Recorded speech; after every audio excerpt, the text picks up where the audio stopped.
तो मूवी के स्टार्ट में हम एक लड़की विक्टर को देखते हैं जो कि अपनी नींद से जागता है, लेकिन यहाँ पर अजीब बात ये होती है कि उसे नींद से जागने के बाद कुछ भी याद नहीं आ रहा होता। उसे ये तक याद नहीं होता कि उसके रूम में जो चीजें ऑर्गेनाइज्ड हैं वो किसने की और क्यों की। उसके सामने एक बोर्ड पर कुछ स्केचेस बने होते हैं, ऐसे लग रहा होता है जैसे वो किसी सिटी का मॉडल है, लेकिन इसके बारे में भी उसे कुछ भी याद नहीं होता। तभी उसके रूम की छत यानी रूफ ब्लैक होने लगती है, उसके रूम का पूरा स्ट्रक्चर बदलने लगता है। वो घबरा जाता है और यहाँ से बाहर निकल आता है, लेकिन बाहर आते भी देखता है कि सब चीजें बदली हुई हैं, कोई भी चीज वैसे नहीं है जैसी होनी चाहिए। वहाँ की बिल्डिंग्स हवा में उड़ रही होती हैं, स्टिल होती हैं, ऐसे जैसे ग्रेविटी बिल्डिंग्स के लिए खत्म हो गई हो। तभी उसके पास से कुछ लोग गुजरने लगते हैं, वो भी काफी अजीब लग रहे थे। किसी का सर नहीं था, किसी का बाजू नहीं था और कुछ की बॉडीज में तो होल्स भी थे, लेकिन फिर भी वो बिल्कुल ठीक ठाक चल रहे थे। विक्टर को कुछ समझ नहीं आ रहा होता। इससे पहले कि वो कुछ एनालाइज कर पाता, उसके सामने ब्लैक शैडो आता है, वो विक्टर को मारने ही वाला होता है। तभी 3 लोग आते हैं और उसे बचा लेते हैं, जिसमें से 2 आदमी होते हैं और एक लड़की। वो तीनों विक्टर की जान बचा लेते हैं, लेकिन वो ब्लैक शैडो अभी भी इनके पीछे होता है। ये तीनों कंटिन्यूअसली भाग रहे होते हैं, लेकिन भागते भागते एक ऐसी जगह पर आ जाते हैं जहाँ पर रास्ता खत्म हो जाता है, उससे आगे जाने की जगह ही नहीं होती। तो विक्टर काफी डर जाता है कि वो यहाँ से आगे कैसे जाएगा। तो वो तीनों लोग उसे कहते हैं कि तुम यहाँ से जंप लगा दो, कुछ भी नहीं होगा, लेकिन विक्टर डरा। उन तीनों में से एक विक्टर को धक्का देता है, तो वो एक मार्केट में जाकर गिरता है। वो स्लाइड करते हुए वहाँ पर पहुँचता है और उसके पीछे पीछे वही तीनों लोग भी। अब अजीब बात ये होती है कि वो ब्लैक शैडो भी इनके पीछे यहाँ तक आ चुका था। विक्टर को कुछ समझ नहीं आ रहा होता कि आखिर वो इनके पीछे क्यों है। वो ब्लैक शैडो इनकी जान लेने वाला था कि तभी इन 3 लोगों में से एक इंसान अपनी जान को कुर्बान कर देता है। अब सिर्फ उनमें से एक लड़का और एक लड़की बचते हैं जो कि भी विक्टर के साथ ही होते हैं। अब विक्टर उस लड़की के साथ साथ चल रहा होता है, तो वो उस लड़की से पूछता है कि आखिर तुम कौन हो और मैं इस दुनिया में क्या कर रहा हूँ, कौन सी जगह है जिसके बारे में मैंने आज तक नहीं सुना न देखा। तो वो लड़की जिसका नाम फ्लाई होता है वो विक्टर को बताती है कि ये वो दुनिया है जहाँ पर लोग कोमा की बात आते हैं। तो बेसिकली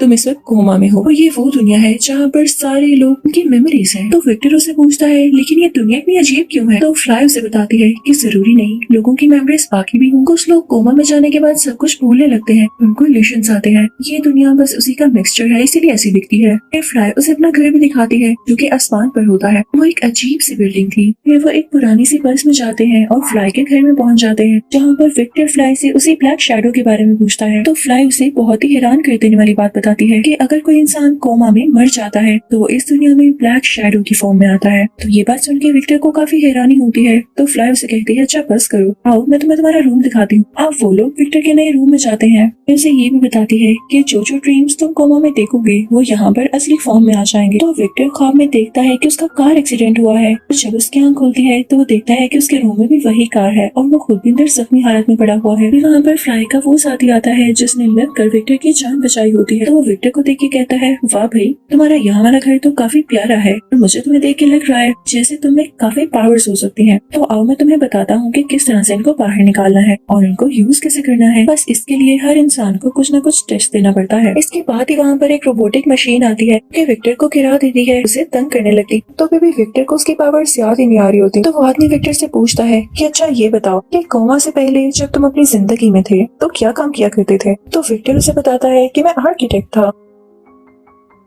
अगले दिन विक्टर के साथ और भी कई लोग होते हैं और वो किसी मिशन पर जा रहे होते हैं। विक्टर को यहाँ पर मौजूद कुछ लोगों से वेपन्स लेने होते हैं, तो ये लोग वहाँ पर पहुंच ही जाते हैं, लेकिन जिन लोगों के पास ये वेपन्स यानी हथियार थे ये लोग इन पर अटैक करना शुरू कर देते हैं, इन पर फायरिंग शुरू कर देते हैं। जैसे ही विक्टर और उसके साथी जैसे तैसे करके उन वेपन्स तक पहुँचते हैं तो उससे पहले ही 3 ब्लैक शैडोज आ जाते हैं जिनको इन मूवी में रीपर का नाम दिया गया है। तो ये रीपर्स इनको रोकने के लिए आए थे। एक आदमी वहाँ से बारूद लेकर जा रहा होता है कि तभी उसके पीछे वही ब्लैक शैडो आ जाता है। इससे पहले कि वो उस तक पहुंच पाता या वो आदमी जो कि बारूद लेकर जा रहा था वो नीचे गिरता, तभी विक्टर अपने फिंगर्स अपने दिमाग पर लगाता है और कुछ याद करने की कोशिश करता है। तो क्योंकि वो आर्किटेक्ट था तो उसके पास ये एबिलिटी आती है कि वो कोई भी स्ट्रक्चर बना सकता है। तो वो सिर्फ अपने दिमाग को ही यूज करते हुए वहाँ पर एक स्ट्रक्चर बनाता है और वो आदमी गिरने से बच जाता है। तो वो फौरन से अपने घर आ जाते हैं। रीपर्स उनको पकड़ नहीं पाते। घर आते ही सब उसकी बहुत तारीफ करते हैं कि विक्टर तुमने बहुत अच्छा काम किया। तभी वहाँ पर एक एजेंट बंदा आता है और विक्टर से कहता है कि मुझे तुम्हारा काम बहुत अच्छा लगा। पता है जहाँ पर हम रह रहे हैं ये सिटी का पूरा स्ट्रक्चर लोगों की मेमोरी से जुड़ा है,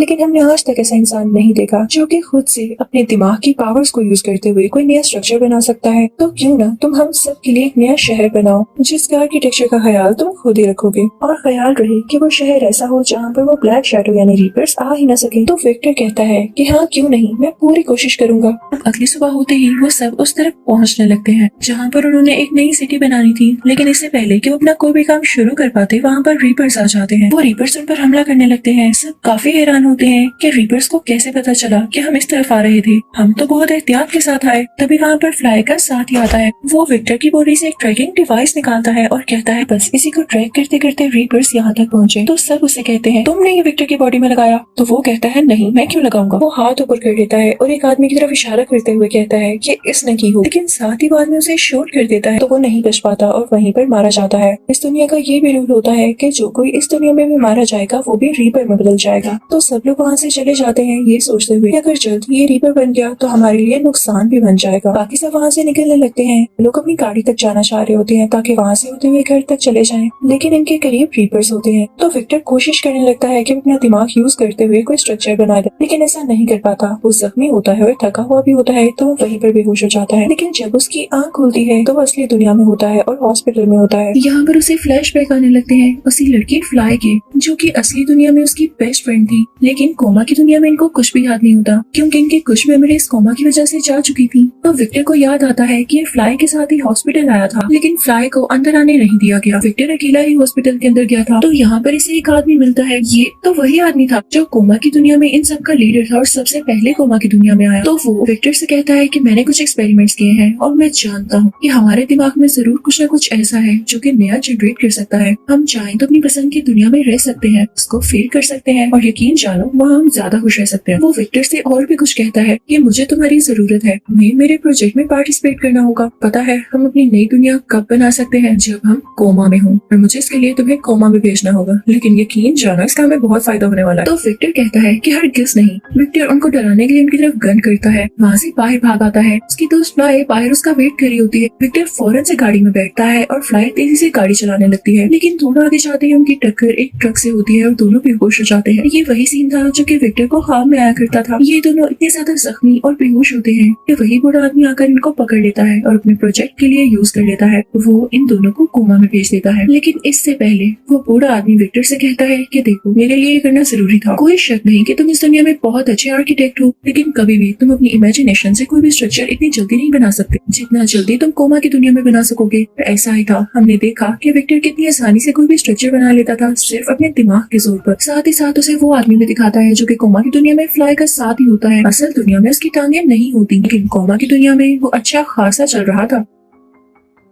अब वो आदमी विक्टर से ये भी कहता है कि तुम्हें कोमा की दुनिया में वापस जाना होगा। लाइक और उसके साथियों को तुम्हारी जरूरत है, और जैसे ही प्रोजेक्ट पूरा हो जाता है तो चाहे इस दुनिया में वापस आ जाना। इसी के साथ वो विक्टर को कुछ इंजेक्ट करता है। उसकी अपने बेड पर आंख खुलती है। ये वही सीन होता है जो कि मूवी के स्टार्टिंग में हमने देखा। अब विक्टर वापस उसी जगह पर पहुंच चुका था जहाँ से आया था। वो वहाँ पर अपने माइंड को यूज करते हुए काफी प्यारा शहर बना देता है जहाँ पर कोई भी रीपर नहीं जा सकता था। तो अब यहाँ पर पुरजेट इंसान इनको बताता है कि असली दुनिया में तुम सब लोग बेहोश हो और इतने ज्यादा बीमार हो कि किसी भी वक्त मारे जा सकते हो, इसलिए तुम सबके सिस्टम्स को इसी तरह सेट कर दिया गया है कि उस दुनिया के कुछ सेकंड्स के बाद तुम सबके सब मारे जाओगे। अब उस दुनिया के सेकंड्स यहाँ के मिनट्स के बराबर है, तो हो सकता है कि तुम लोगों के पास 10 या 15 मिनट ही हो। उसके बाद तुम लोग परमानेंटली यहाँ ही मारे जाओगे। और पता है ना मरने के बाद क्या होगा। इसी के साथ वो आदमी खुद उस स्ट्रक्चर के अंदर चला जाता है, और क्योंकि वहाँ पर कोई रीपर नहीं आ सकता था, तो ये सब लोग मरने के बाद यहाँ रीपर बन जाने वाले थे। तो इससे यही प्रूफ होता है कि उस एजेड आदमी ने इन सबको धोखा दिया था। वो खुद ही वहाँ पर राज करना चाहता था जहाँ से कोई डिस्टर्ब न करे। यहाँ पर जितने भी लोग होते हैं वो प्लान करने लगते हैं कि हम किस तरह से इस आदमी को मारें। इतनी देर में उनकी एक और साथी रात बन जाती है और गायब हो जाती है। अब विक्टर उन सबसे कहता है कि मुझे कुछ याद आ रहा है कि जिस हॉस्पिटल में हम सब हैं वो यहाँ कहाँ पर होगा, चलो वहाँ चलते हैं। अब ये सारे लोग उस हॉस्पिटल की तरफ चल पड़ते हैं। ये भी अच्छी बात थी कि ये हॉस्पिटल इन सबकी मेमोरी में था, तो वो कोमा की दुनिया में भी होता है। ये लोग हॉस्पिटल के अंदर जाते हैं, लेकिन इनको वो रूम याद नहीं आ रहा होता जिसके अंदर ये बेहोश पड़े हैं। अब विक्टर याद करने की कोशिश तो करता है, तो उसे अपने अपने रूम का हल्का सा स्ट्रक्चर याद आ जाता है, लेकिन इससे पहले ही उसका एक और साथी राख बनकर गायब हो जाता है। अब सिर्फ विक्टर और फ्लाई ही बचे थे। वो लोग उस रूम की तरफ जाने लगते हैं, लेकिन तभी वहाँ पर कोई एजेड और इविल आदमी आ जाता है जो कि उनको अपना स्ट्रक्चर बनाकर रोकने लगता है। तभी वहाँ पर एक रीपर आता है। वो उस आदमी के इर्द गिर्द लिपट जाता है। ये रीपर कोई और नहीं बल्कि फ्लाई का वही साथी होता है जिसने शुरू में फ्लाई और एक और आदमी के साथ मिलकर विक्टर की जान बचाई थी।